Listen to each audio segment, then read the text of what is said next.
Right Mel, so here's the autopilot. It's working perfect. Put it on. There's a clutch. So I'm just coming into Galveston Bay again.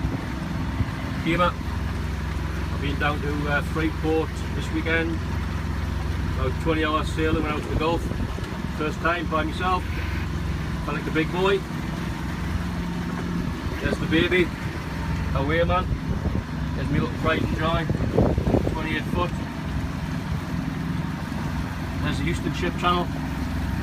That's all the big tankers go. There's one there. Coming from Galveston.